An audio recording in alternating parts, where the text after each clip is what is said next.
और हम उम्मीद करते हैं कि तेलंगाना की सरकार भी जो नई सेक्रेटेरिएट की बिल्डिंग बन रही है उसका भी नाम हम सीएम से ये अपील करते हैं कि वो बाबा साहेब अम्बेडकर के नाम से उसको रख दिया जाए, नए सेक्रेटेरिएट की बिल्डिंग को।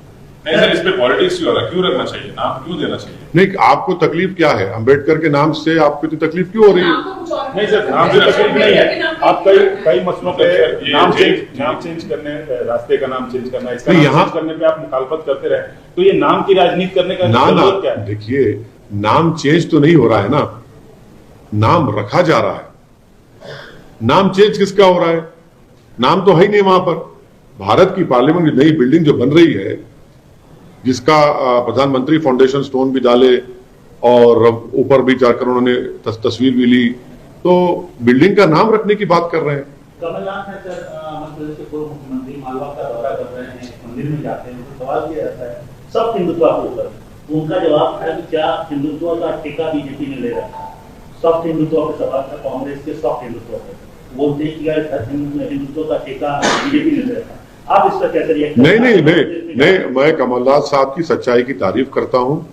उन्होंने ये कहकर बतला दिया कि वो भी हिंदुत्व की आइडियोलॉजी पर ही चलते हैं, तो अच्छा हुआ ना कि दिल की बात जो छुपी हुई थी उनके जबान पे आ ही गई। तो अंग्रेजी में उसको कहते हैं फ्रॉइडन स्लिप।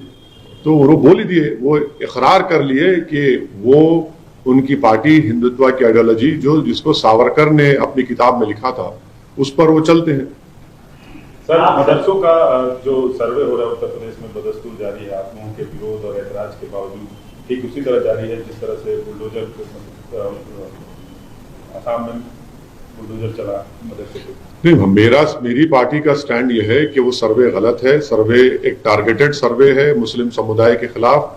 अगर सर्वे होना तो प्राइवेट स्कूल का होना चाहिए, मिशनरी स्कूल्स का होना चाहिए, गवर्नमेंट के स्कूल का होना चाहिए, सबका आरएसएस के स्कूलों का होना चाहिए। आप सिर्फ एक समुदाय के अनएडेड मदरसों का सर्वे कर रहे हैं, तो ये टारगेटेड सर्वे है। मेरा मानना ये गलत है। ये सर, आपने इसी जगह पर हमसे बात करते हुए साथी होते हुए हमसे उसको बोला था कि चाइना के साथ आपने अंदेशा जताया कि चाइना के साथ जंग हो सकती है। अब तो डिसएंगेजमेंट हो रहा है सर डोगरा और हॉट स्प्रिंग।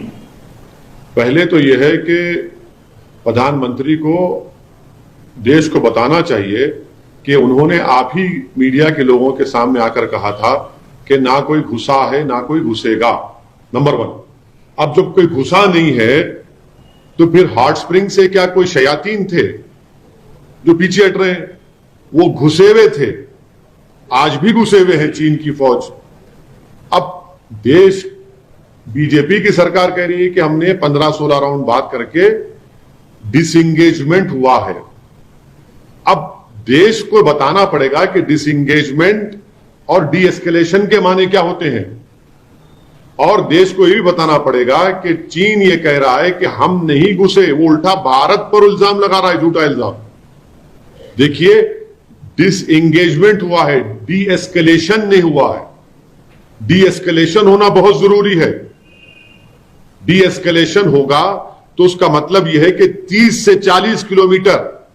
अब क्या स्थिति है कि 50,000 फौज भारत की और चीन की आंख में आंख डालकर एक दूसरे को देख रही है, तो डी एस्केलेशन होना चाहिए था। और ये झूठ बीजेपी और प्रधानमंत्री ने कहा, वो देश को झूठ साबित हुआ कि कोई घुसा ही नहीं है। वो घुसे हुए, आज भी घुसे हुए हैं।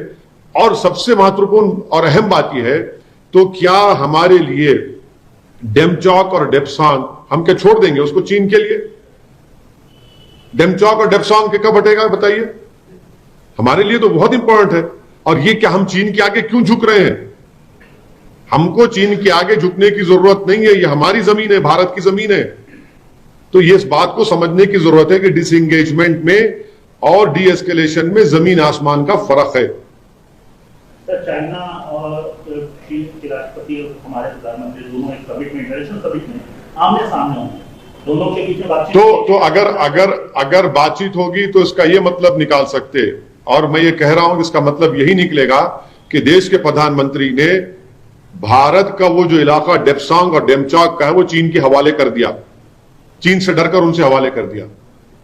जब तक पीएलए चीन की फौज डेप्सांग और डेमचौक में रहेगी, प्रधानमंत्री को नहीं मिलना चाहिए, क्योंकि प्रधानमंत्री ने देश को कहा था कोई घुसा नहीं है, तो वो तो घुसे हुए हैं।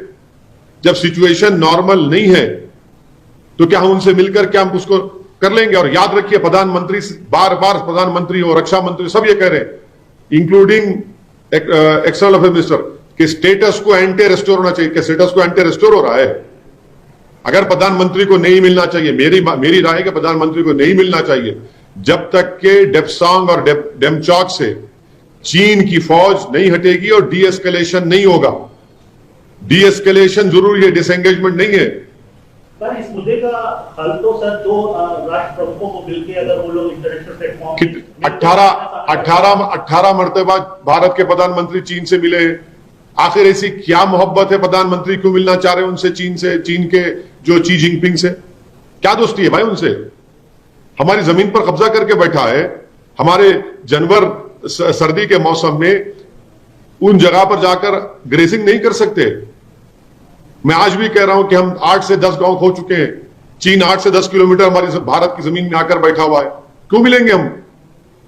नहीं मिलना चाहिए। जब तक डेप्सांग डेमचौक से और इन तमाम इलाकों से जहां पर चीन घुसा हुआ था, वहां पर डी एस्केलेशन होना जरूरी है।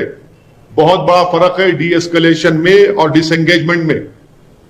प्रधानमंत्री ने कहा कि है ही नहीं, घुसा ही नहीं, तो अब क्या घुसा है? हमारी सिचुएशन नॉर्मल नहीं है, हमारी फौज वहां भी खड़ी भी है। तो आपका बिल्कुल क्लियर कट मानना है कि दोनों प्रधानमंत्री को शी को नहीं मिलना चाहिए, बातचीत कर अगर इस मुद्दे को क्या भाई बातचीत तो 15-16 राउंड की हो चुकी है ना। हमारे 22 सिपाहियों की चीन ने उनको कत्ल कर दिया, उनकी जान ले ली। उसमें कर्नल की मौत हुई जिसका ताल्लुक तेलंगाना से था। तो प्रधानमंत्री ने उस ऑल पार्टी मीटिंग में कहा था, नहीं कहा था? आप प्ले करिए उसको। आप लोग तो नहीं दिखाएंगे अपने टीवी चैनल पर कि ना कोई घुसा है ना कोई घुसेगा। आपको दिखाना चाहिए। प्रधानमंत्री ने